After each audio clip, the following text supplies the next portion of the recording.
அதனுடைய 14வது வசனத்தை நாம் எல்லாரும் சேர்ந்து படிக்க கேட்போம். எல்லாரும் வேதத்தை திருப்பிக் கொள்ளுங்க. ஸ்தோத்திரம். எல்லாரும் வேதத்தை எடுத்துக்கொள்ளுங்க. 2ஆம் அதிகாரம் அதனுடைய 14வது வசனத்தை நாம் எல்லாரும் சேர்ந்து படிக்க கேட்கிறோம். நான் மறுபடியும் சொல்லுகிற வார்த்தைகள் மைக்கில் சத்தத்தோடு கூட படிக்கணும். நாம் எல்லாரும் சேர்ந்து படிப்போமா? நான் வீணாக ஓடினதும் வீணாக பிரயாசப்பட்டதும் இல்லை என்கிற மகிழ்ச்சி கிறிஸ்துவின் நாளில் எனக்கு உண்டாயிருப்பதற்கு ஜீவ வசனத்தை பிடித்து கொண்டு உலகத்திலே சுடர்களைப் போல பிரகாசிக்கிற நீங்கள் யாரு? பக்கத்துல கைப்பிடி சொல்லுங்க. பக்கத்துல கைப்பிடி சொல்லுங்க.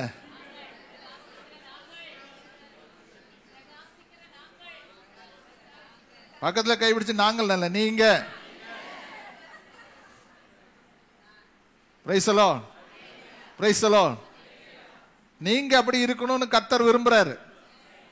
அதனால தான் உங்களை ஒவ்வொருத்தரையும் பாயிண்ட் அவுட் பண்ணி சொல்றார். நீங்க சுடர்களை போல இருக்கணும். நீங்க பிரகாசமுள்ள நட்சத்திரத்திலே போல இருக்கணும். இன்னைக்கு வீண் என்ற வார்த்தையை நான் சொல்லுகிறேன்.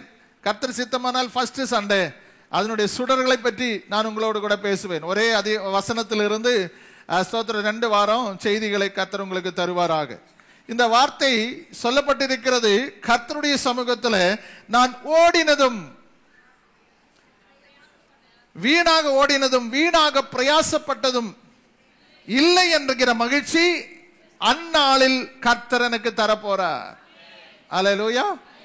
இப்ப அல்ல, இப்ப நீங்க பட்ட பிரயாசங்கள், இப்ப பட்டதான ஓட்டம், இப்ப நீங்க செய்கிற காரியங்கள் எல்லாம் இப்பொழுது இதனுடைய மகிமை தெரியாது. ஆனால் ஒரு நாள் வரப்போகிறது.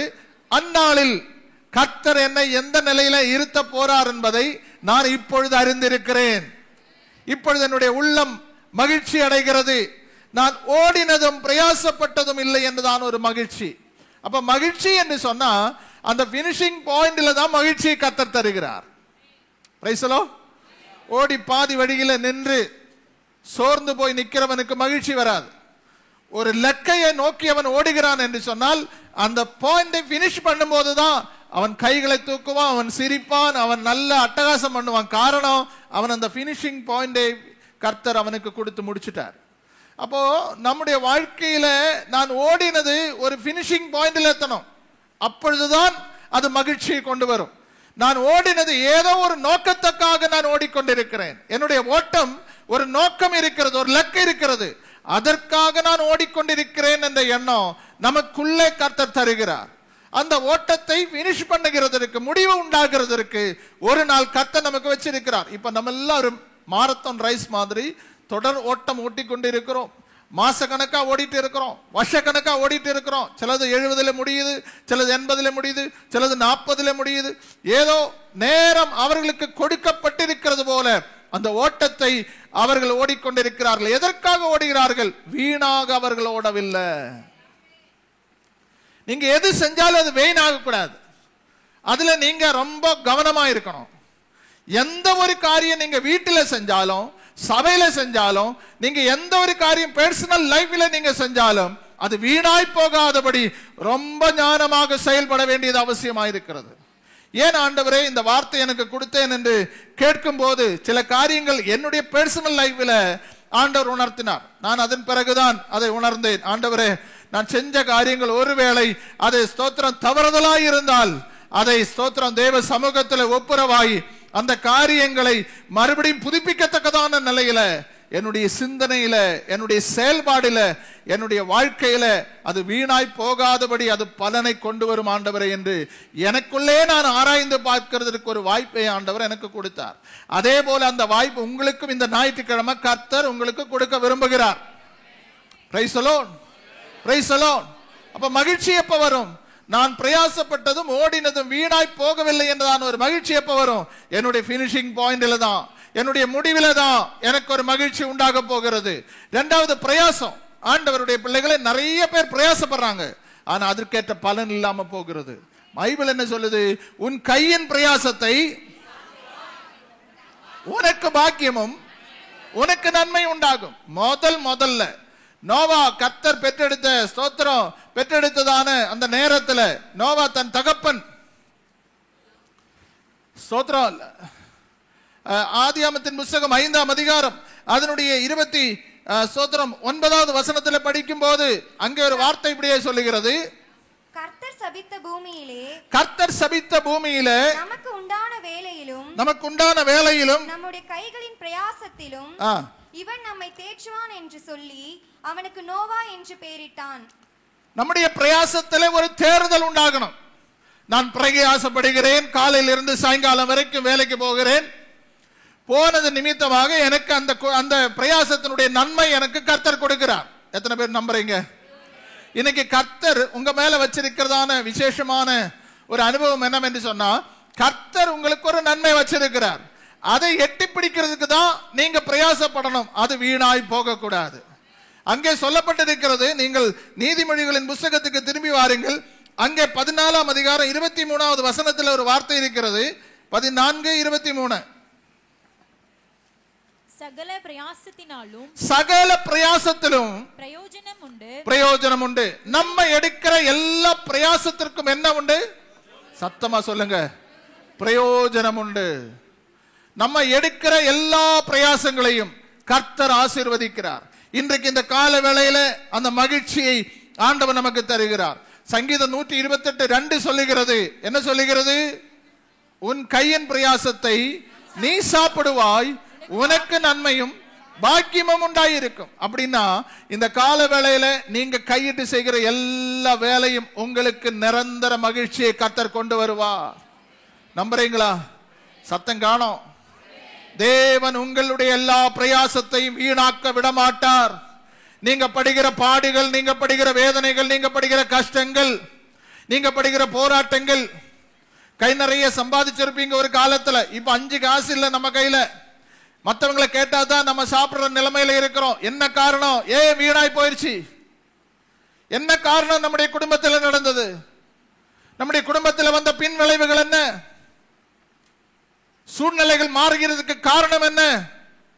கர்த்தரை தேடுகிற ஒரு சந்ததியை நாம் உருவாக்குறதுக்கு தான் நம்முடைய சொத்தாக நம்ம மாற வேண்டும். எதிர்காலத்தில் நம்முடைய வாழ்க்கையில மற்றவர்களிடத்தில் போய் நிற்கிறதுக்கு பதிலாக என் கர்த்தர் எனக்காக இருக்கிறார் என்ற ஒரு நிச்சயம் நமக்கு வேணும்.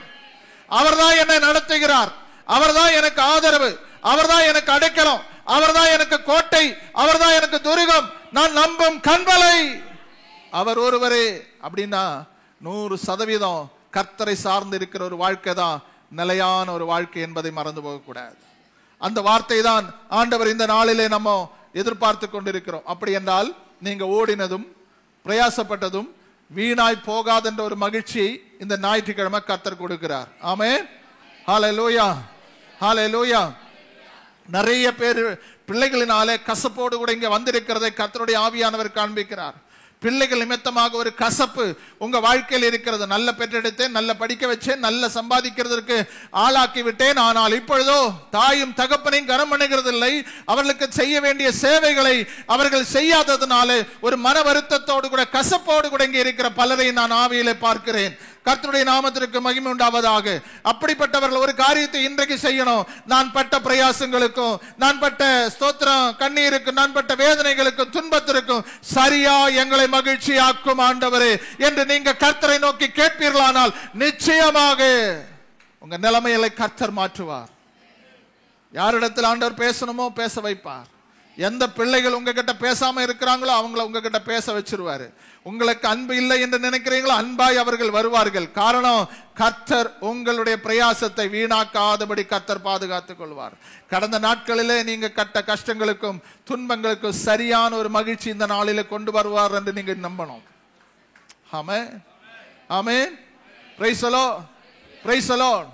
இப்ப சில வீணான காரியங்களிலே நாம் தலையிடக்கூடாது என்று வேதம் சொல்லுகிறது. நாம் எதிலே வீணாய் மாறுகிறோம் என்று சொன்னால், முதலாவது மத்தேயு எழுதின சுவிசேஷம் 15ஆம் அதிகாரம் 9வது வசனம். மத்தேயு எழுதின சுவிசேஷம் 15ஆம் அதிகாரம் 9வது வசனம் வாசிக்க கேட்போமா? மனுஷனுடைய கற்பனைகளை உபதேசங்களாக போதித்து வீணாக எனக்கு ஆராதனை செய்கிறார்கள் என்று நன்றாய் சொல்லி இருக்கிறார் என்று ஏற்கனவே ஒரு தீர்க்க தரிசனம் வந்தது. என்ன வசனம்? என்ன செய்கிறாங்க? மறுபடியும் அந்த வசனத்தை படிங்க. மனுஷனுடைய கற்பனைகள் உபதேசங்களாக போதித்து எனக்கு ஆராதனை செய்கிறார்கள் என்று ஏசாயா தீர்க்கதரிசி நன்றாய் சொல்லியிருக்கிறார் என்றார். அப்போ நம்முடைய ஆராதனை என்ன ஆகக்கூடாது? நமக்கு ஆராதனைக்கு கிடைக்கிற டைம் 20 நிமிஷம், மேக்சிமம் 30 நிமிஷம். இந்த நேரத்தில் நம்முடைய ஆராதனை சரியா நம்ம பயன்படுத்தணும். ஆமே. ஆராதனை செய்யும்போது அங்கே பார்த்துட்டு இந்த வசனத்தை பார்த்து அப்பதான் பைபிள் எடுக்க முடியும், அப்பதான் ஸ்தோத்திரம் பேச வரும், அப்பதான் ஏதாவது ஒன்று பண்ணிட்டு இருப்போம். ஆராதனை என்று சொல்லுகிறது உங்களுக்கும் கர்த்தருக்குமே தவிர மூன்றாவது ஒரு ஆள் அதுல வரவே கூடாது. அதற்கு உங்க சிந்தனைகளை ஒருமனப்படுத்தணும், உங்களுடைய எண்ணங்களை ஒருனஸ் கொண்டு வரணும், உங்களுடைய யோசனைகளை கர்த்தருடைய சமூகத்தில் கொண்டு வரணும். ஆவி, ஆத்ம, சரீரம் மூன்றும் கண்ட்ரோல்ல இருந்து ஆராதிக்கணும். அதுதான் உண்மையான ஆராதனை. ஆமே ஆமே. இல்ல அவங்க ஆராதிச்சாங்களே, நல்லா இருந்தது, நல்ல கை தட்டுறாங்களே, நல்ல பாடுறாங்களே, நல்ல டான்ஸ் ஆடுறாங்களே, நல்ல சவுண்டு, நல்ல சூப்பரா இருக்க, இது அல்ல ஆராதனை. ஆராதனை தேவ பிள்ளைகள் நல்லா புரிஞ்சு கொள்ளுங்க. ஆராதனை என்று சொன்னால் கர்த்தராகிய தேவனுடைய உள்ளத்தை நம்முடைய இருதயத்தில் ருசிக்கிறது தான் கர்த்தருடைய ஆராதனை. பரலோக சந்தோஷம் பூமியில் அனுபவிக்கிற ஒரே ஒரு பிள்ளை தேவனை ஆராதிக்கிறவர்களுக்கு மட்டும்தான். வேற யாரும் அது பார்க்க முடியாது, வேற யாரும் பார்க்க முடியாது. அதனால தான் அபிஷேகத்தில் இருக்கிற சந்தோஷம், மகிழ்ச்சியும் வேற நீங்கள் எந்த இடத்துல போய் நின்னாலும், எந்த கேளிக்கை விடுதியில் நின்னாலும், எந்த ஸ்தோத்திரம் அழகான இடங்களில் போய் நின்னாலும் அந்த மகிழ்ச்சியை காட்டிலும் உங்களுக்குள்ள இருக்கிற அபிஷேகத்தினுடைய சந்தோஷத்தை போல வேற ஒரு சந்தோஷம் எங்கேயுமே வராது. ஹல்லேலூயா. அது எதில வரும் என்று சொன்னா, நீங்கள் ஆராதிக்கிற ஆராதனை வைத்துதான் உங்க வாழ்க்கையை மகிழ்ச்சி உண்டாக்குகிறது. நம்முடைய ஆராதனை பல நேரத்தில் நாம் நினைச்சது போல நம்மை கண்ட்ரோல் பண்ணி கொண்டு இருக்கிறோம். நான் கை தட்டணுமா, நான் சத்தமா பாடினா தான் ஆகுமா, நான் கேட்டா முடியாதா, மற்றவங்க பாடட்டும் நான் நின்று கேட்கிறேன். இது மாதிரி நம்முடைய மானுஷிக எண்ணங்கள் மனசுல கொண்டு வந்து பதிக்க வைக்கிறது. நிறைய பேருக்கு ஏன் ஆராதனை செய்ய முடியல, ஏன் கை தட்ட முடியல, ஏன் சத்தமா அல்லேலூயா சொல்ல முடியலன்னு சொன்னா, அவங்களுடைய மாம்சம் அவர்களை அடக்கி வைக்கிறது. அவனுடைய இருதயம் அதற்கு ஒத்து போகவில்லை.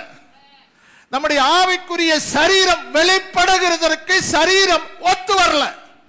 ரெண்டு சரீரம், நம்முடைய ஆவிக்குரிய சரீரம், நம்முடைய மாம்சத்துக்குரிய சரீரம். இந்த மாம்சத்துல பார்க்கும்போது நல்லா இருக்கிறேன், ஆனா கர்த்தர் நம்முடைய உள்ள இருக்கிற ஆவிக்குரிய சரீரத்தை பார்க்கிறார். அது சோர்ந்து போய் அது கூனி குறுகி அப்படியே ஒரு பக்கமா ஒதுங்கிட்டு இருக்கு. ஆனா நம்ம மட்டும், நம்ம சரீரம் மட்டும் ஆடுது, ஆவி ஆடல, நம்முடைய ஆத்மா ஆடல, ஆத்மா கர்த்தரை துதிக்கல. அந்த ஆராதனை இன்றைக்கு மாற்றிவிட்டு உள்ளத்திலிருந்து ஆழத்திலிருந்து கர்த்தரை துதிக்கிற துதி நமக்குள்ள தாரோ. அதுதான் வீணான ஆராதனை அல்ல, உண்மையான ஆராதனை. ஹல்லேலூயா. அவர்கள் எனக்கு ஆராதனை செய்கிறார்கள். சமரியா ஸ்ரீ ஆண்டவரை பார்த்து சொன்ன, எங்க பூர்வ பிதாக்கள் எல்லாம் அந்த மலையில ஆராதனை செஞ்சாங்களே, அவர்கள் ஆராதனை செய்யலையா? ஆமென், ஆராதனை செஞ்சாங்க, உண்மைதான். ஆனா கர்த்தரை ஆராதிக்கிறவர்கள் ஆவியோடும் உண்மையோடும் ஆராதிக்கணும். அந்த ஆராதனையில தான் நான் இறங்கி வரேன், நான் இறங்கி வருவேன். ஆராதனை செய்கிறதற்காக நம்ம புறப்பட்டு வரும்போது நம்முடைய கரத்துல வேதம் இருக்கணும், வாயில துதி இருக்கணும், ஹிருதயத்துல மகிழ்ச்சி இருக்கணும். ஆயத்தத்தோடு கூட தான் ஆலயத்துக்கு வரணும். ஏதோ வந்தோம் போனோம் என்று ஒரு கேளிக்கை விடுதியில போகிறதுக்கு அல்ல ஆராதனை. ஞாயிற்றுக்கிழமை 6 நாட்களும் கர்த்தர் நமக்கு பேலன்ஸ், சுகம், ஆரோக்கியம் தந்து நம்ம ஜீவனோட உயிருள்ள சாட்சியா வச்சிருக்கிறாரு. ஹல்லேலூயா, ஹல்லேலூயா. நேற்றைய தினத்தில் அப்பல்லோ ஹாஸ்பிட்டல், சோத்ரம் சிஎம்சி மெடிக்கல் ஹாஸ்பிட்டல் நல்ல ஒரு ஆவிக்குரிய பிள்ளை, தலையில கேன்சர் கட்டி, அப்படியே ஸ்தோத்திரம். என்னுடைய தம்பி அங்க போயிட்டு வந்தாங்க, அவங்கள பார்க்க போயிட்டு வந்தாங்க, அவங்களுடைய சொந்த பந்தங்கள். அவர் சொல்றாங்க, ஒமான்ல அவரோடு கூட நல்ல வேலை செஞ்சாங்க, நல்ல ஆராதிச்சாங்க, நல்ல துதிக்கிற ஒரு குடும்பம், நல்ல கர்த்தருக்காக வைராக்கியமா நிற்கிற குடும்பம். தலையில பேக் சைட்ல கேன்சர் கட்டி வந்து 2 தடவை ஸ்கல் எடுத்துட்டு அது எடுத்து ஒரு ஸ்தோத்திரம் சரி பண்ணி ஏறக்குற 50 லட்சம் ரூபாய் ஸ்தோத்திரம் 3 வருஷத்துக்கு முன்னாடி அங்கே செலவு பண்ணாங்க. இப்ப 2வது அதே கட்டி தலையில வந்துருச்சு. 1 கோடி ரூபாய் இருந்தா தான் அது ஆப்ரேஷன் பண்ண முடியும், அதுக்கு வேற ஏதோ ஒரு சொன்னாங்க, அது மட்டும்தான் செய்ய முடியும் அப்படின்னு சொல்லி 1 கோடி ரூபாய் வேலையில் ஒண்ணுமே இல்லை, ஆனா அவங்களை நேத்து பார்த்த போது சொன்னார், கர்த்தர் எங்களை நடத்துறாரு. ஒண்ணுமே இல்லை, ஆனா அவங்க சொல்றாங்க கர்த்தர் என்ன நடத்துறாரு.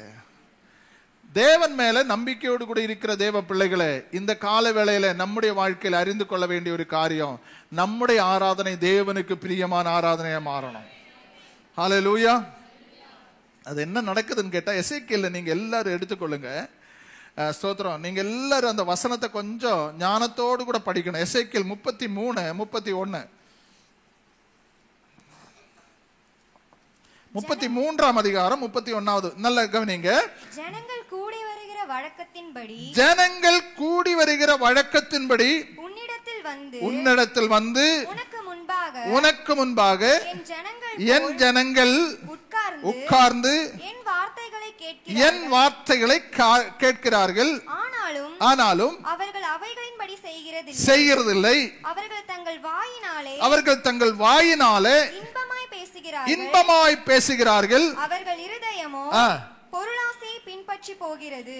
கொஞ்சம் விகற்பமா இருக்குல்ல? இத கொஞ்சம் ஹைலைட் பண்ணி வைக்கிறீங்களா? இந்த வார்த்தை, இந்த வசனத்தை கொஞ்சம் பேனா இருந்தா நீங்க கொஞ்சம் ஹைலைட் பண்ணி சொல்லுங்க. ஜனங்கள் கூடி வருகிற வழக்கம் போல ஞாயிற்றுக்கிழமை என்ன உண்டு? சர்ச்சில் போனா என்ன உண்டு? ஜனங்கள் கூடி வர்றாங்க. அங்க என்ன உண்டு? வழக்கத்தின்படி உன்னிடத்தில் அவங்க வர்றாங்க. உனக்கு முன்பாக என் ஜனங்கள், அதாவது நீங்க யாரு? கர்த்தருடைய ஜனங்கள் உட்கார்ந்து என் வார்த்தையை கேட்கிறார்கள். ஆனாலும் அவர்கள் அவைகளின்படி அவர்கள் தங்கள் வாயினால, வாயில வடை சுடுற மாதிரி நல்ல பேச்சு, மதுரமான பேச்சு, இன்பமான பேச்சு, அந்த பேச்சு, இந்த பேச்சு, என்ன பேச்சு, பேச்சுல நம்ம ஒருத்தரும் தட்டிக்க முடியாது. அந்த அளவுக்கு நல்ல இன்பமாக பேசுகிறார்கள். அவர்கள் இருதயமோ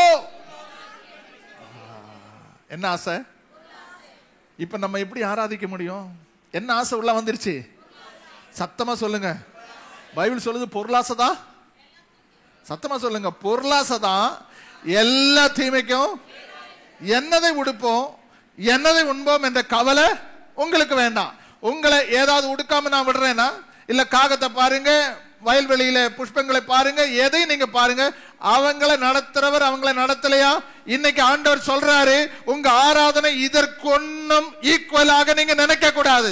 உங்களுடைய ஆசி, உங்க ஐஸ்வர்யம், உங்க சொத்து, உங்க பலன், உங்க ஆரோக்கியம், உங்க வயசு, உங்க படிப்பு, இது ஒன்னும் ஆராதனைக்கு நேராக கொண்டு வரக்கூடாது.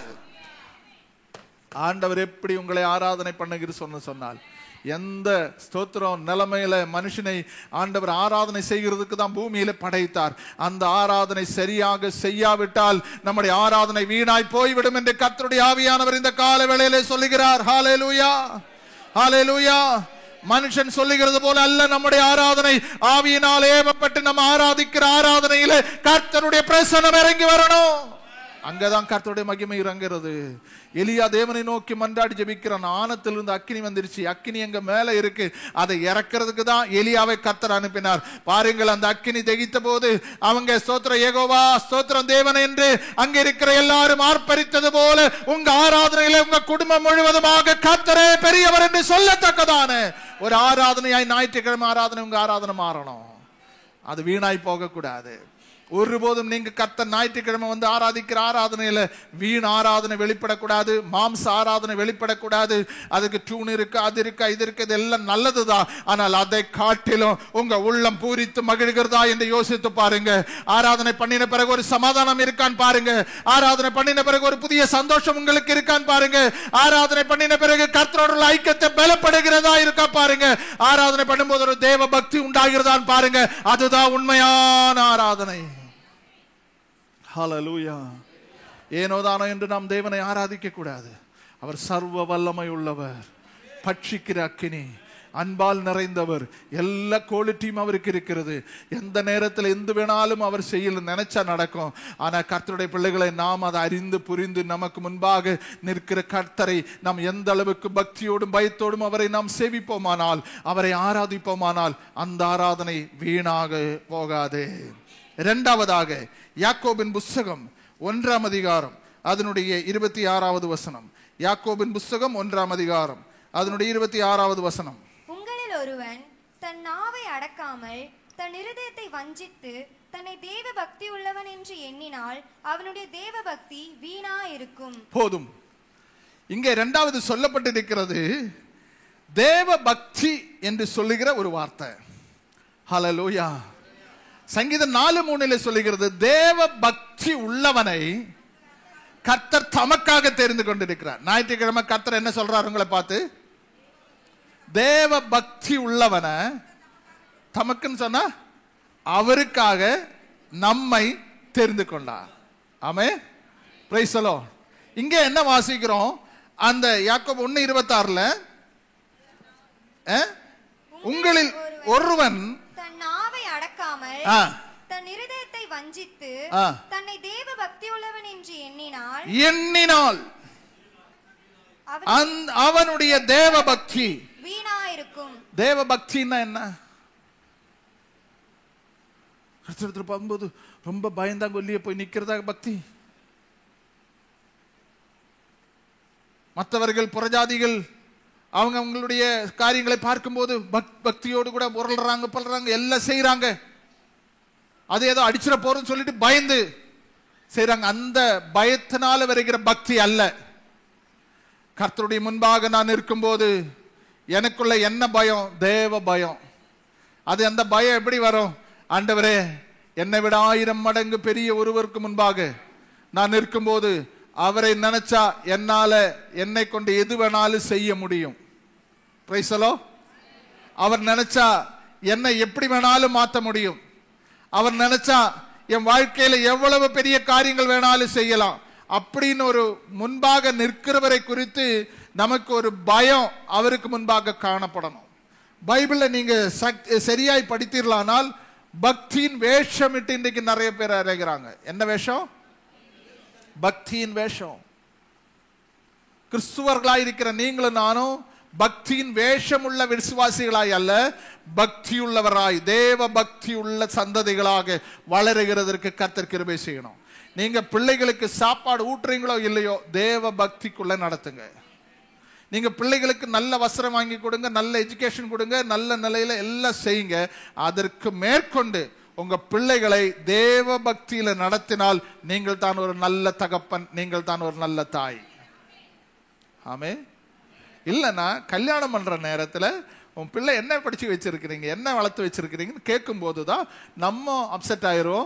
ஆண்டவரே, அன்னைக்கு நான் சரியா என் பிள்ளைய வளர்த்தி இருந்தா இன்னைக்கு இந்த நிலைமை வந்திருக்குமா 4 பேர் கேட்க ஆரம்பிக்கும் போதுதான் நம்முடைய வாழ்க்கையில் ஒரு அப்செட் உண்டாகிறது. காரணம், அன்னைக்கு நான் தேவ பக்தியாய் வளர்த்தி இருந்தால், அன்றைக்கு நான் கர்த்தருக்கு பயப்படுகிற பயம் அவர்களுக்கு ஊட்டி இருந்தால், ஆண்டவருக்கென்று அர்ப்பணிப்போடு கூட நான் அந்த பிள்ளைகளை வளர்த்தி இருந்தால், கர்த்தருடைய சமூகத்தில் நான் எப்போது சொல்லுவேன், நீங்க செய்கிறதை காட்டிலும் உங்க பிள்ளைகளை செய்ய வைக்கிறதுக்கு நீங்க பிரயாசப்படணும். ஆமே. அதுதான் பக்தியினுடைய ஸ்தோத்திரம், விரிவாக்கத்தினுடைய அனுபவம். உங்களை காட்டிலும் உங்க பிள்ளைகளுக்கு உங்களை பார்த்து பக்தி உண்டாகணும். அப்படி என்று சொன்னால் என் தகப்பனார் ஒரு நல்ல ஜெபிக்கிற தகப்பனார் என்று சாமோ ஜோயல சொன்னா அதுதான் அவர்களுக்கு பக்தி உண்டாகும். அப்ப அப்படியே சுத்திட்டு இருக்கிறாரு, எந்த ஒரு ஜபம் கிடையாது, எந்த ஒரு வேத வாசிப்பும் கிடையாது அப்படின்னு இவர் சொல்ல ஆரம்பிச்சா அவங்களுடைய பக்தி அவர்களுக்கு அது வீணாய் போயிருக்கும். அப்படி என்றால் முன்பந்தியிலே நிற்கிற ஒருவர், தேவனுக்கு முன்பாக நிற்கிற ஒரு தேவ பிள்ளை, தேவனுக்கு முன்பாக குடும்பத்தில் தலைவரோ தாயோ யாரோ இருக்கட்டும், அவர்கள் அடுத்த பின்காமிகளாய் வருகிறவர்களுக்கு ஒரு எடுத்துக்காட்டாக மாறுகிறதற்கு இந்த தேவ பக்தி தான் ரொம்ப ரொம்ப கை கொடுக்க போகிறது. ஆமே. அது நீங்க படிக்கல, உங்களுக்கு போதிய வருமானம் இல்லை, உங்களுக்கு கஷ்டத்துல தான் நீங்க வாழ்ந்தே வந்தீங்க, நீங்க அந்த நிலைமையில தான் இருந்து அப்படியே வந்தீங்க. இப்பதான் பிள்ளைகளை படிக்க வச்சு ஏதோ ஒரு சம்பளம் கிடைச்சி ஒரு சின்ன வீடு கட்டி அப்படியே டெவலப்மெண்ட் ஆகி வர்றாங்க. அப்படி அந்த நேரத்துல இந்த பிள்ளைகளுக்கு நீங்க ஊட்ட வேண்டிய வார்த்தை, நான் ஜெபம் பண்ண கர்த்தர் ஏற்ற வேளையில வரும்போது உன்னை கொண்டு அடுத்த தலைமுறைகளை கொண்டு இந்த காரியங்கள் எல்லாம் செஞ்சாருன்னு விசுவாசத்தை ஊட்டி விடுகிறதற்கு தாயும் தகப்பனும் தயாராகணும். இல்லைன்னு அவங்க என்ன சொல்லுவாங்க, நான் படித்தேன், நான் சம்பாதிக்கிறேன், உன்னை எதுக்கு கேட்கணும், உங்களை மதிக்க மாட்டாங்க. எப்போதும் நல்ல புரிஞ்சு கொள்ளுங்க, தேவ பக்தியின் வேஷம் அல்ல இன்னைக்கு நமக்கு தேவை. தேவ பக்தியாய் நடக்கிற யாவரும் துன்பப்படுவார்கள், ஆனால் அந்த துன்பத்தின் மத்தியிலும் ஒரு இன்பத்தை கர்த்தர் நமக்கு தருகிறாரே, அதுதான் உண்மையான தேவ பக்தி வெளிப்படுகிறது. ஒரு மனுஷனுக்கு கர்த்தருக்குள்ள ஸ்தோத்திரம் எவ்வளவு ஸ்தோத்திரம் பயம் இருக்கிறது என்று நினைச்சு பாருங்க. ஆபிரகாமுக்கு கடைசியாக ஒரு பிள்ளையை கொடுத்தாரு. அந்த பிள்ளை கொண்டு வந்து பலி செலுத்த சொன்னாரு. அந்த பலி செலுத்துகிறதுக்காக சற்றும் தயங்காம, தன் மனைவி இடத்துல கூட பர்மிஷன் கேட்காம நேரா மோரிய தேசத்தில் ஒரு மலைக்கு அவனை 3 நாள் பிரயாணமாக கூட்டிட்டு போறாங்களே, போய் அங்கே போய் நின்று ஸ்தோத்திரம் அப்பாவிடத்துல மகன் கேட்கிறான். கத்தி இருக்கு, ஸ்தோத்திரம் விறகு இருக்கு, நெருப்பு இருக்கு, பலி மிருகம் எங்கே அப்படின்னா அவனுக்கு தெரியும். ஒரு ஆராதனை வேண்டும் என்றால் ஒரு மிருகம் அங்கே இருக்கணும், ஒரு பலி செலுத்துகிற மிருகம் எங்கே இருக்கணும். தகப்பன் விசுவாச வார்த்தைகளை சொல்லுகிற கர்த்தர் பார்த்துக் கொள்வார். இன்றைக்கு தாயின் தகப்பனுடைய வாயிலிருந்து வருகிற வார்த்தைகள் விசுவாச வார்த்தைகளாக இருந்தால் விசுவாச பிள்ளைகள் பக்தி வைராக்கியம் உள்ளவர்களாய் மாறுவார்கள். அவிசுவாச வார்த்தைகள் வீட்டிலே பேசாதிருங்கள். இது நடக்காது, இது முடியாது என்ற வார்த்தை உபயோகிக்கப்படுகிறதை தவிர்த்து விடுங்கள். கர்த்தர் செய்வார் என்ற வார்த்தை சொல்லி பாருங்கள். ஆண்டவர் மகிமைப்படுவார், சாத்தான் வெட்கப்படுவார். மனுஷனாலே கூடாதது சத்தமா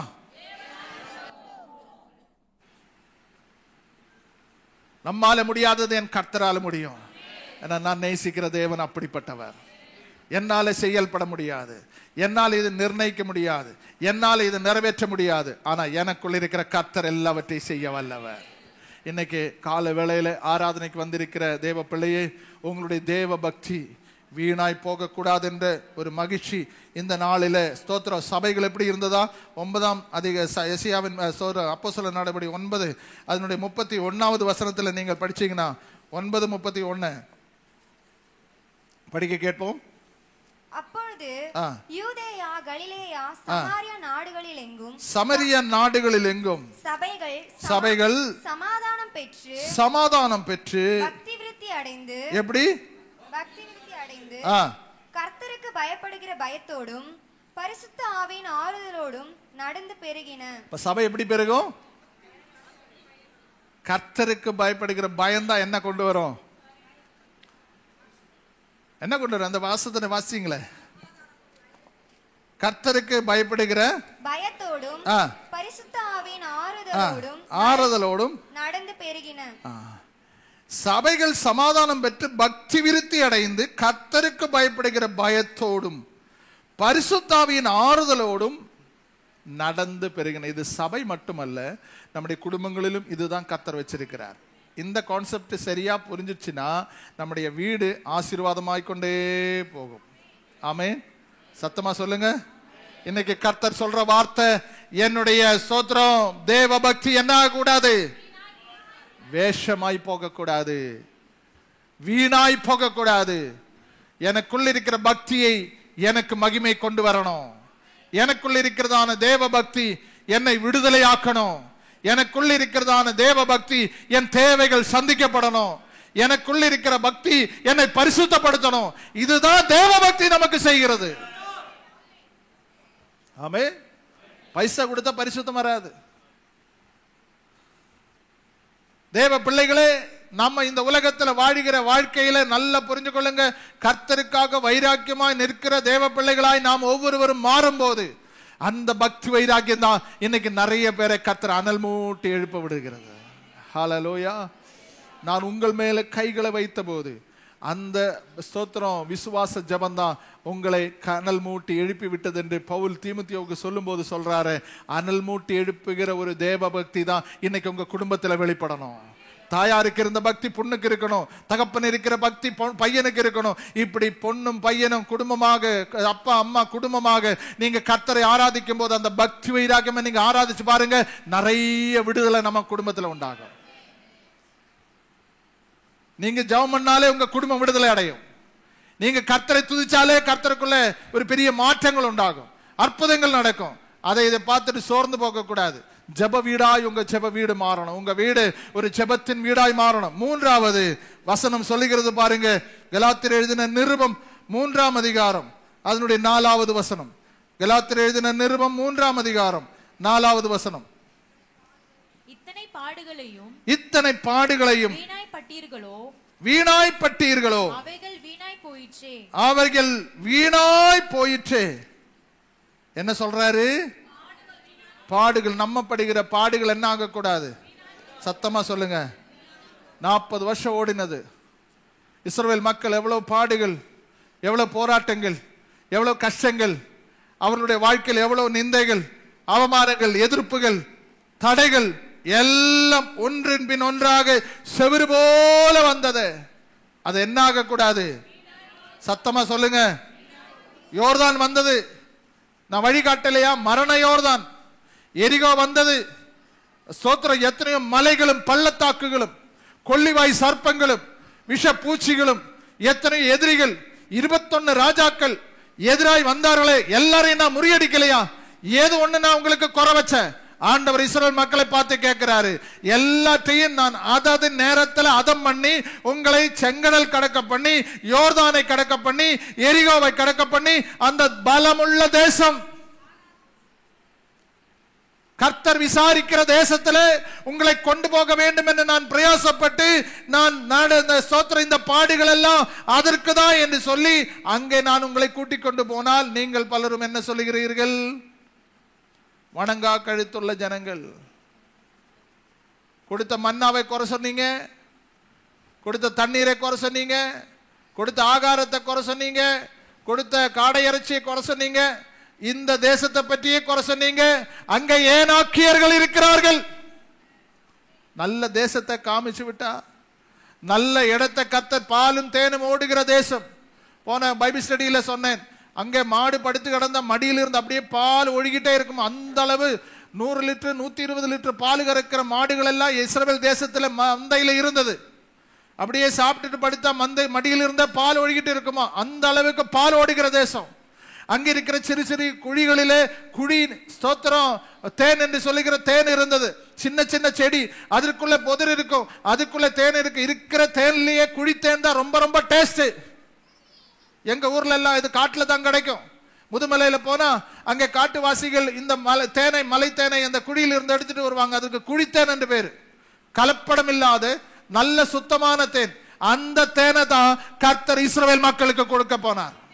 பாலும் தேனும் ஓடுகிற தேசத்தை நான் உனக்காக ஆயத்தப்படுத்தி, கட்டாத வீட்டிலே உன்னை நான் குடியிருக்க பண்ண, நட்டாத தோட்டத்துல நான் உனக்கு கனியை கொடுக்க போறேன், வெட்டாத கிணத்துல நீ தண்ணி குடிக்க போற, எல்லாம் நான் ஆயத்தமாய் வச்சுட்டு உன்னுடைய பாடுகள் எல்லாம் வீணாய் போய்விட்டதே என்றுதான் ஒரு ஆதங்கம் அன்னையிலிருந்து இன்னைக்கு வரைக்கும். இப்ப கர்த்தர் சொல்றாரு, உங்களுக்காக நான் ஒரு அழகா வீடை கட்டி வச்சிருக்கிறேன், கட்டிக்கொண்டே இருக்கிறேன், இன்னும் முடிக்கல, முடிச்ச பிறகு நான் உங்களை கூட்டிட்டு போறேன், சரியா அப்படின்னு ஆண்டவர் போயிட்டாரு. ஆனா அந்த வீட்டை பற்றி யார் நினைக்கிறீங்க? நம்ம போய் சேருகிற அந்த மகிமையான அந்த பரம எருசலேமை யார் நினைக்கிறார்கள்? யோசித்து பாருங்க. இந்த வீடை விட்டுட்டு நம்ம எல்லாம் போவோம். நீங்க எவ்வளவு பெரிய மாடி வீடு கட்டினாலும், எவ்வளவு பெரிய அழகான அரண்மனை கட்டினாலும், ஒரு நாள் கூட நம்ம நிரந்தரமா அங்கே இருக்க முடியாது, போய் விடுவோம். குறித்த நேரம் வரும், கர்த்தர் நம்மை அழைப்பார், அந்த வீட்டுக்கு நம்ம போகணும். அதுதான் நம்முடைய நித்திய வீடு. இதெல்லாம் தற்காலிகமான வீடு. இது ஒன்றும் நிலையானது அல்ல, இது ஒன்றும் நிலையாயிருக்கிறது அல்ல. நம்முடைய பாடுகள் எல்லாம் ஒரு நாள் முடிய போகிறது, அதி சீக்கிரத்தில் நீங்கிவிடும். இந்த லேசான உபதிரவம், அதிகமான கனமகிமை, இக்காலத்தின் பாடுகள் அக்காலத்தில் பார்த்தால் அதற்கு ஒத்து போனவைகள் அல்ல. இக்காலத்தில் நாம் படுகிற பாடுகள் நாளைக்கு எனக்கு அது மேன்மை உண்டாக்க போகிறது என்று எத்தனை பேர் நம்புறீங்க? எனக்கு இந்த கஷ்டம் நாளைக்கு நன்மையாய் மாற போகிறது. வாயை திறந்து சொல்லுங்க. இன்னைக்கு எனக்குள்ள கஷ்டம் நாளைக்கு அது நன்மையாய் மாற போகிறது. இன்னைக்கு இருக்கிற பாடுகள் நாளைக்கு எனக்கு அது ஆசீர்வாதமாய் மாற்ற போறார். எனக்குள்ள இருக்கிறதான கஷ்டம், துன்பம், பாரம், வியாதி, போராட்டம் எல்லாம் நாளைக்கு எனக்கு அது அட்வான்ஸாக நன்மையாய் மாற போகிறார். எங்கேயோ கிடந்த உங்களை எங்கேயோ கொண்டு வந்து எங்கேயோ கொண்டு போகிற ஒரு வழிதான் கர்த்தர் உங்களுக்கு காண்பிச்சிருக்கிறார். ஆமென். ஆழமான குழியில் இருந்த உங்களை பாறை மேலே கர்த்தருடைய கண்மலை மேலே இப்ப சபையில நிக்க வச்சிருக்கிறார். கண்மலையா இருக்கிற சபையில, இந்த சபையில இருந்து மகிமையான ஒரு இடத்திற்கு தான் கர்த்தர் கூட்டிட்டு போக போறாரு. மகா பிரதான ஆசாரியன் இயேசுவுக்கு முன்பாக 24 மணி நேரம் ஆராதிக்கிற ஒரு இடத்திற்கு தான் கர்த்தர் உங்களை கூட்டிட்டு போவாரு. 1 மணி நேரம் 2 மணி நேரம் உட்கார்ந்தாலே ஆராதனை சோர்ந்து போகிறீங்களே, 24 மணி நேரம் கர்த்தர் பரிசுத்தர் பரிசுத்தர் பரிசுத்தர் என்று ஓயாம போற்றி கொண்டு இருக்கிற ஒரு மகிமையான இடத்துக்கு தான் கர்த்தர் நம்மளை கூட்டி போக போகிறாரு. அந்த விசுவாசம், அந்த நம்பிக்கை, அந்த வைராக்கியம், அந்த அன்பு ஆண்டவர் உங்களுக்குள்ள ஏவி விடுகிறார். அந்த மகிமை உங்களுக்குள்ள ஏவி விடுகிறார். அதனால பாடுகள், கஷ்டம், துன்பம் வரும்போது முறுமுறுக்காதீங்க, சோர்ந்து போகாதீங்க. ஏன் ஆண்டவர் என் மட்டும் வீட்டில் மட்டும் இப்படி நடக்குது, என் மனைவிக்கு மட்டும் இப்படி நடக்குது, என் பிள்ளைக்கு மட்டும் இப்படி நடக்குது அப்படின்னு நீங்க முறுமுறுக்காம ஆண்டவர் எல்லாவற்றுக்கும் ஸ்தோத்திரம், எல்லாவற்றுக்கும் ஸ்தோத்திரம். ஆண்டவருடைய சமூகத்தில் சொல்லி இடைவிடாமல் ஸ்தோத்திரம் பண்ணுங்க. அதுவே கர்த்தருக்கு சித்தமா இருக்கிறது. நீங்க சோத்திரம் பண்ண பண்ண பிரச்சனைகள் ஒன்னொன்னா விட்டு விலகிட்டே இருக்கும். உங்களுக்கு எதிராய் வருகிற சூழ்ச்சிகள் விலகும். உங்களுக்கு விரோதமாய் சத்துரு எய்கிற அம்புகள் எல்லாம் தள்ளி குறி தவறி போகும். ஒன்னும் உங்களை படாம அது விலகி போயிருக்கும். ஆண்டவரே உங்களுக்கு நித்திய பலமாய் இருப்பார். சீக்கிரமாய் நான் சொல்லி முடிக்கிறேன். அதாவது கலாத்தியர் எழுதின நிருபம் 5ஆம் அதிகாரம் அதனுடைய 26வது வசனம். கலாத்தியர் எழுதின நிருபம் 5ஆம் அதிகாரம் 26வது வசனம். வீண் புகழ்ச்சியை விரும்பாமலும், வீண் புகழ்ச்சியை விரும்பாமல், ஒருவரை ஒருவர் கோபமூட்டாமலும், ஒருவர் மேல் ஒருவர் பொறாமை கொள்ளாமலும் இருக்க கடவோம். சபையில் எப்படி இருக்கணும்? சபையில் எப்படி இருக்கணும் சொல்லுங்க? வீண் புகழ்ச்சி அப்படின்னா பாஸ்டர் எப்போதும் என் பேர் சொல்லிட்டே இருக்கணும். நம்முடைய நல்ல காரியங்கள் எல்லாம் சொல்லிட்டே இருக்கணும். கொடுக்குறவங்க, ஜெபிக்கிறவங்க, ஸ்தோத்திரம் பாடுறவங்க, ஸ்தோத்திரம் எல்லாரும் பற்றி பேசிட்டே இருக்கணும். பேர் சொன்னா இன்னும் சந்தோஷம். ஆமென். அப்படியா? அப்படியான்னு கேட்குற. எந்த அளவுக்கு பேர் மறைக்கப்பட்டிருக்கிறதோ அவ்வளோ பெரிய சந்தோஷம் தான் நமக்கு. அல்லேலூயா. நான் பாஸ்டர்ஸ் மீட்டிங்கில் சொல்லுவேன், நீங்கள் எந்த அளவுக்கு ஸ்தோத்திரம் இந்த பேனரில் பேர் வருகிறதோ அவ்வளோ டேஞ்சராக நினச்சிக்கொன்னேன். எந்த அளவுக்கு நீங்கள் பப்ளிசிட்டி ஆகுறீங்களோ அந்த அளவு டேஞ்சர் தான் பாஸ்டரை பொறுத்த வரைக்கும்.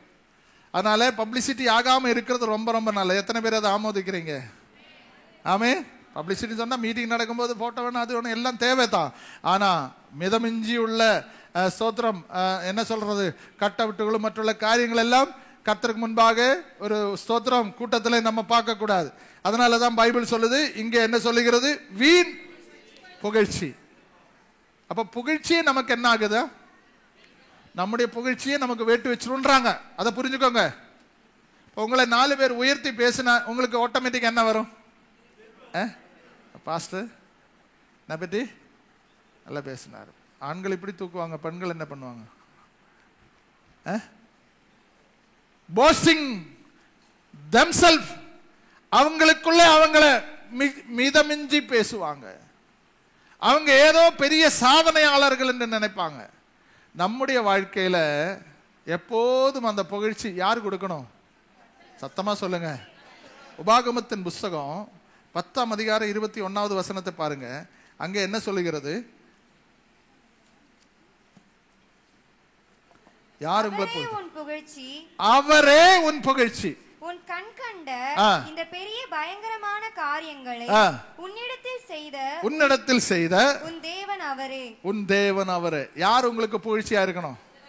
முதல்ல உங்களை பற்றி புகழ வேண்டியது யாரு? சத்தமா சொல்லுங்க. நம்ம மனுஷனை புகழ்ந்து புகழ்ந்து தள்ளிடுறோம்.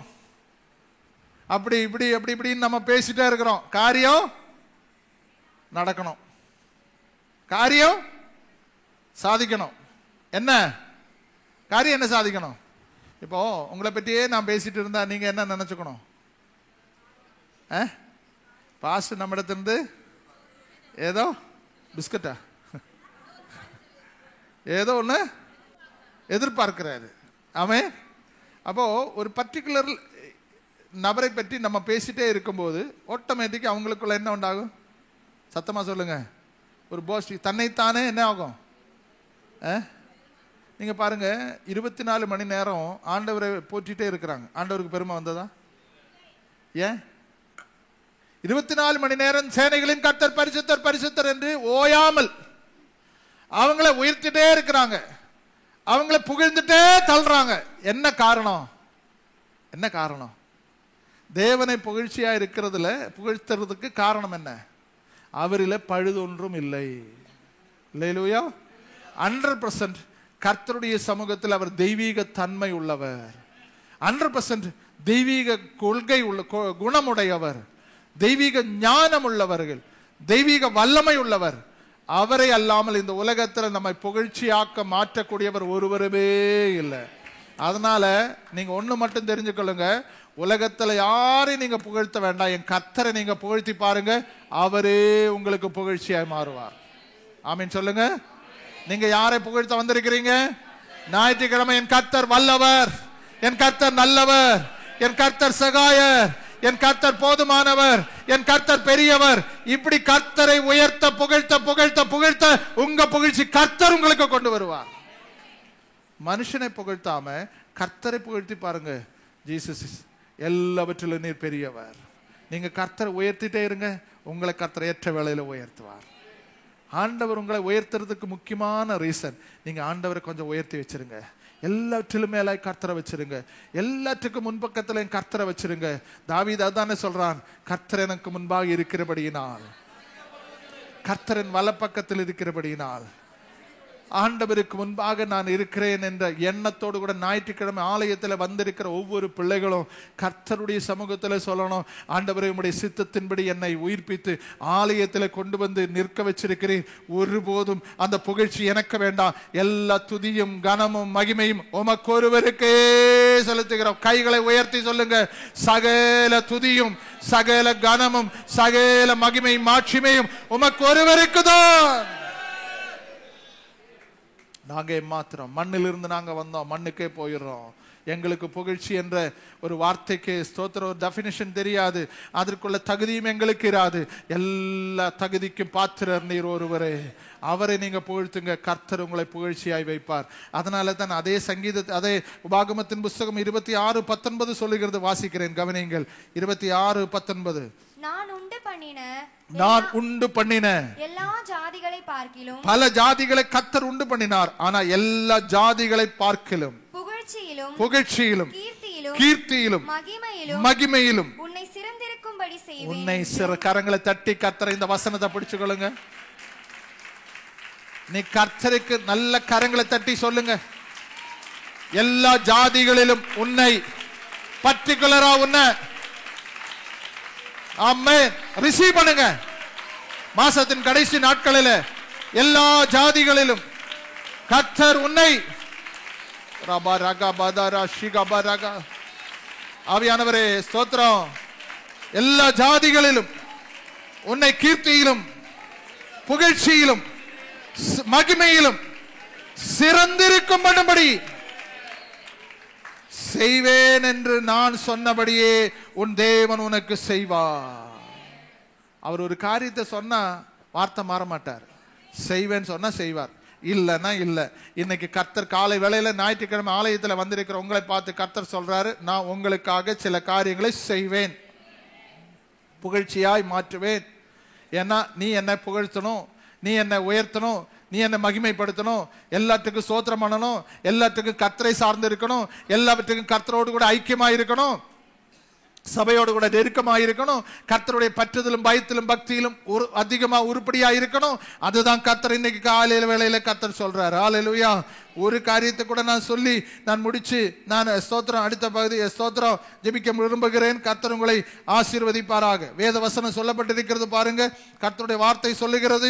ஆண்டவர் அந்த மத்தேயு எழுதின சுவிசேஷம் 12ஆம் அதிகாரம் 26வது வசனம், 12ஆம் அதிகாரம் 26வது வசனம், அந்த வார்த்தையை படிக்க கேட்கிறேன். சாத்தானை சாத்தான் துரத்தினால் தனக்கு 12:36 மனுஷன் பேசும் வீணான வார்த்தைகள் யாவும். மனுஷனுடைய வார்த்தைகள் எல்லாம் எப்படிப்பட்டது? சத்தமா சொல்லுங்க, நம்முடைய வாயிலிருந்து புறப்படுகிற வார்த்தைகள் ஒன்றும் வீணாய் போக கூடாது. சத்தமா சொல்லுங்க, என் வாயிலிருந்து வருகிற வார்த்தைகள் ஒன்றும் வீணாய் போக கூடாது. அது 100, 60, வாய் திறந்து சொல்லுங்க, 60, 30 மேனியாக பலனை கொண்டு வரணும். வாசிங்க. மனுஷன் பேசும் வீணான வார்த்தைகள் யாவையும் குறித்து நியாய தீர்ப்பு நாளிலே கணக்கு ஒப்புவிக்க வேண்டும் என்று உங்களுக்கு சொல்லுகிறேன். என்ன வார்த்தை சொல்லுங்க? வீணான வார்த்தை. இந்த வார்த்தை நமக்குள்ள என்ன செய்யக்கூடாது?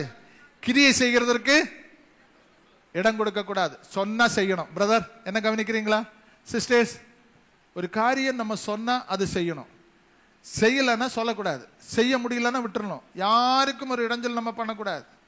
இப்போ உங்க பிள்ளைகிட்ட ஒரு காரியம் செய்யறேன்னு சொன்னா அது செஞ்சிடணும். முடியுமா? முடியாது. இந்த காரியம் என்னால முடியாது, இந்த காரியம் முடியும். இப்படி நம் யாருக்கெல்லாம் வாக்கு கொடுக்கிறோமோ அந்த காரியத்தை சரியா நம்ம கன்ஃபார்ம் பண்ணணும். ஒரு தேவ பிள்ளையை பொறுத்த வரைக்கும் கர்த்தருடைய சமூகத்தில் ஆண்டவரும் அதுதான் எதிர்பார்க்கிறார்.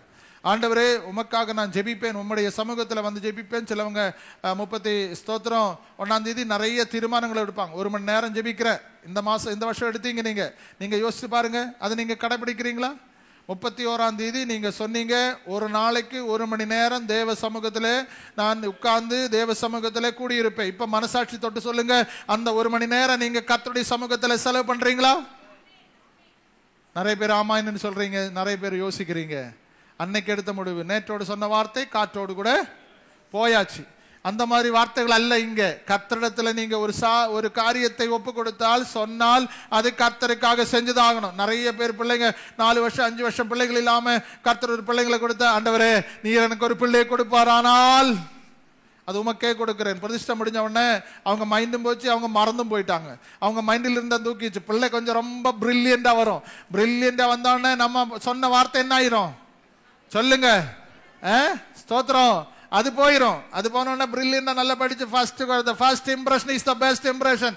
அவன் 10, 12 அவன் டிகிரி அந்த இது ஐடி எல்லாம் முடிச்சு நல்ல கை நிறைய சம்பாதிக்கும் போது இந்த அம்மா அப்பா அதை விட்டுருவாங்க. 2 வருஷத்துக்கு பிறகு ஒரு குழந்தை வரும். அந்த குழந்தை இவனை விட கொஞ்சம் மெச்சூரிட்டி கம்மியா இருக்கும். அவனையும் பார்த்து பரவாயில்ல, இவனை எப்படியோ அட்ஜஸ்ட் பண்ணி தள்ளி விட்டுறலாம். 3வது ஒரு குழந்தை வரும். 3வது வரும்போது தான் இவன் யோசிப்பான், என்னடா இந்த குழந்தை இப்படி பறந்துருக்கு, இவன் நம்ம வயிற்றுல தான் பிறந்தானா என்ன? அப்பதான் யோசிப்பாங்க. அன்னைக்கு ஒண்ணு சொன்னல, இப்பதான் அது ஞாபகம் வந்துச்சு. இவனை யாருக்கு கொடுத்துடலாம்? யாருக்கு? எவன? ஃபர்ஸ்ட்ல 3rd கொண்டு வச்சுட்டு 3வது யாருக்கும் வேண்டாம்னா யாருக்கு இருக்கட்டும், நீ வச்சுக்கோ. யாருக்கும் வேண்டாதது எல்லாம் கர்த்தருக்கு கொடுக்கிறது. இருக்கிறதுல நல்லதை கர்த்தருக்கு கொடுங்க. ஆமென், ஹல்லேலூயா. அப்ப பொருத்தனை பண்ணது ஆண்டவருடைய சமூகத்தில் இந்த குழந்தை கர்த்தருக்கு கொடுக்கறதுன்னு சொன்னது 2 குழந்தையும் மறந்து 3வது குழந்தை கொஞ்சம் பலவீனமான்னு தெரிஞ்சு இவன் படிக்காத, இவன் உதவாத, இவன் கீழ்ப்படிய மாட்டான், அடங்க மாட்டான். பாஸ்டர் நீங்க அடக்குங்க. எங்க கொண்டு விடுறது? வீட்டில் அடங்க மாட்டான், சர்ச்சிலாவது அடங்கட்டும்னு சொல்லி இங்க அப்படிப்பட்ட குழந்தை யாரும் விடலை. நான் சொல்றேன் என்ன காரணம்? அப்பதான் யோசிப்பேன், ஆமா அன்னைக்கு நம்ம ஒரு பொருத்தனை பண்ணோம். எப்ப யோசிக்கிறது? காலங்கள் போச்சு, நாட்கள் போச்சு, எல்லாம் போச்சு. தேவ பிள்ளையே, கர்த்தர் இன்னைக்கு சொல்றாரு, உங்க வாழ்க்கையில ஆண்டவராகிய தேவன் தேவையில்லாத வார்த்தைகளை விட்டு மாட்டிக்காதீங்க. கர்த்தரிடத்துல துணிகரமா பேசாதீங்க. ஆலயத்துல வந்தா தேவையில்லாத வார்த்தை அடுத்தவங்கிட்ட பேசுறதோட யோசிச்சு பேசணும். மற்றவங்களை புண்படுத்துகிற, வேதனைக்கு உண்டாக்குற ஒரு வார்த்தைகள் உங்க நாவில் இருந்து புறப்பட்டால் கர்த்தர் உங்களிடத்துல கணக்கு கேட்பார். இங்க வருகிறவர்கள் நீங்க பணம் கொடுக்க வேண்டியவர்களா இருக்கலாம், நீங்க கடன் வாங்குறவங்களா இருக்கலாம், நீங்க ஏது பண்ணாலும் சர்ச்சில் ஒரு பிசினஸ் இருக்கக்கூடாது. ஒருத்தரும் மனவடிவாகிற, மனவேதனைப்படுத்துகிற, கண்ணீர் வடிக்கிற வார்த்தைகள் உங்கள் நாவில் இருந்து புறப்படக்கூடாது. ஆண்டவரை ஆராதிக்கிறீங்களா, கர்த்தரை துதிக்கிறீங்களா, போயிட்டு இருக்கணும். Find your own business. உங்க வாழ்க்கையில அடுத்த காரியங்கள், கொடுக்கல் வாங்கல், மற்றுள்ள எல்லா காரியங்களும் நீ சர்ச்சுக்கு நான் பாத்துக்கிறேன்னு சொல்லிட்டு இங்க என்ன செய்யக்கூடாது? 4 பேர் மத்தியில ஒன்னு அசிங்கப்படுத்தணும். அப்பதான் நீ திருந்துவேன்னு சொல்லக்கூடாது. சொன்னா நீயும் திருந்த மாட்ட, அவங்களும் திருந்த மாட்டான். கடைசி வரைக்கும் இப்படியே போயிட்டு இருக்கும். கர்த்தர் வேடிக்கை பார்த்துட்டு இருப்பார். இப்படியே இருக்கட்டும் கர்த்தாவே, இப்படியே இருக்கட்டும் என் பிள்ளைகள், அப்படியே பார்த்துக்கலாம். கடைசி நேரத்தில் நான் ஒரு இடத்துல கூட்டிட்டு போவேன். அந்த நேரத்தில் நீ மிஸ் ஆயிருவேன் பிரதர், அந்த நேரத்தில் நீ மிஸ் ஆயிருவீங்க சிஸ்டர். தேவ சமூகத்துல கர்த்தர் உன்னை எங்க கொண்டு போக நினைக்கிறாரோ அந்த இடத்துக்கு கொண்டு போகிறதுக்கு நீங்க தயாராயிருங்க, ஆயத்தமாயிருங்க. கர்த்தருடைய சமூகத்துல வார்த்தையினால போய் மாட்டிட்டு உட்கார்ந்து முழிச்சுட்டு இருக்க கூடாது. என்ன பேசணுமோ அதுதான் பேசணும். தேவையில்லாத பேசணும். நிறைய வார்த்தைகளை பற்றி பைபிள்ல போட்டிருக்கு, இங்கே நான் எழுதி வச்சிருக்கிறேன். தேவ சமூகத்துல உங்களுடைய வாயிலிருந்து புறப்படுகிற வார்த்தைகள் ஒவ்வொன்றும் கிருபையோடு கூட இருக்கணும். உங்க வார்த்தை, பேசுகிற வார்த்தை மற்றவங்களை பக்தி விருத்தி உண்டாக்கணும். பரவாயில்ல பிரதர் நல்லா இருக்கிறாரு, இப்பதான் வந்தா நல்லா இருக்கிறாரு, நம்ம 10 வருஷமா இருக்கிறோம், ஒண்ணுமே நடக்கலையே. இந்த மாதிரி மைண்ட் செட்டப் எல்லாம் தூக்கி போட்டுருங்க. அவங்கள விட நான் நல்லா இருப்பேன். நான் 10 வருஷமா சர்ச்சுக்கு வர்றேன், எனக்கு நிறைய மாற்றங்களை கர்த்தர் கொடுத்தார், எனக்கு விடுதலை கொடுத்தார். என்ன செஞ்சார் ஆண்டவர்? உங்க கடவுள் என்ன பண்ணிட்டார்? இதெல்லாம் நம்ம கிராமங்களில் கேட்கிற கேள்விதான். ஆண்டவர் பண்றாரோ இல்லையோ, எனக்காக யாவை செய்து முடிப்பார். சத்தமா சொல்லுங்க. அவருடைய நேரம் வரும், அவருடைய வேலை வரும், அவருடைய குறிப்பிட்ட நேரத்தில் கர்த்தர் எனக்கு அதது நேரத்தில் அதது காலத்தில் நேர்த்தியாய் செய்து முடிப்பார். கரங்களை தட்டி ஓரா பாரா ஷபா ரபா ரகா தாரா உடா ரபா ரா ஷபா தேரிகா பாதா ரபா. சிலவங்களுடைய சிந்தனை, எண்ணங்கள், யோசனைகளை அறிந்து பேசுங்கப்பா. ஆண்டவரே, அவங்க யோசனைகளை அறிந்து பேசுங்க. இயேசுவின் நாமத்தினாலே அவர்களுடைய இருதயத்தின் நினைவுகளை அறிந்து பேசுங்கப்பா. என்ன செஞ்சார், ஏது செஞ்சார்? இந்த வார்த்தை எல்லாம் ஒரு தேவ பிள்ளைகளுடைய வாயிலிருந்து வரக்கூடாத வார்த்தைகள். கர்த்தர் ரொம்ப ரொம்ப மனஸ்தாபப்படுவார். ஆண்டவர் செஞ்சதெல்லாம் நீ மறந்துட்டியா மகளே? உன்னை தப்புவித்த கதங்கள், உன்னுடைய வேதனை வந்த நேரத்தில், உன்னுடைய வியாதி நேரத்தில், உன்னுடைய குடும்ப காரியங்கள் எத்தனையோ நேரத்தில் ஒண்ணு விடாம நான் உன்னோடு கூட கைகோர்த்து நின்றேனே, இதெல்லாம் நீ மறந்துட்டியா? நொடி பொழுதுல இந்த கஷ்டம் வந்த போது எல்லாவற்றையும் நீ மறந்து விட்டாயா என்று கர்த்தர் கேட்கிறார். மறக்காம சொல்லுங்க அவர் செய்த உபகாரங்களை. நம்முடைய ஜெபம் முடிச்சுட்டு சொல்ற வார்த்தை தான் இது. அவர் செய்த உபகாரம் இல்ல, சகல உபகாரங்களையும் மறக்காம இரு. அதுதான் நன்றியுள்ள விசுவாசிகள், நன்றியுள்ள போதகர். எல்லாத்துக்கும் உபகாரத்திற்கு நன்றி என்று சொல்லக்கூடிய அந்த ஸ்தோத்திரம் செய்த உபகாரங்களை மறக்காம கர்த்தரே சரணம் என்று இருங்க. உங்க காரியங்கள் எல்லாம் கர்த்தர் இன்னைக்கு வீணாய் மாறாது, உபயோகமற்றதாய் மாறாது. நிறைய காரியங்களை சொல்லியிருக்கிறேன். தேவ சித்தமானால் இன்னும் ஒரு நாளைக்கு நான் இந்த வீணை பற்றி, வீணான காரியங்களை பற்றி தொடர்ந்து நான் பேசுகிறேன். ஆனால் நேரம் இல்லை. கர்த்தருடைய சமூகத்தில் இப்போ நீங்க சொல்லுங்க, கர்த்தர் இந்த நாளில் உங்களுடைய வாழ்க்கையில நான் ஓடினதும் நான் பிரயாசப்பட்டதும் வீணாய் போகாத என்ற மகிழ்ச்சி அந்நாளில் கர்த்தர் எனக்கு தருவார் என்ற நிச்சயத்தோடு எனக்கு கொடுக்கப்பட்டிருக்கிற ஓட்டத்தை சரியான வழியில சரியான பாதையில் ஓடிக்கொண்டிருக்கிறேன் என்று சொல்லி எல்லாரும் ஒரு நிமிஷம் எழுந்து நிற்போமா?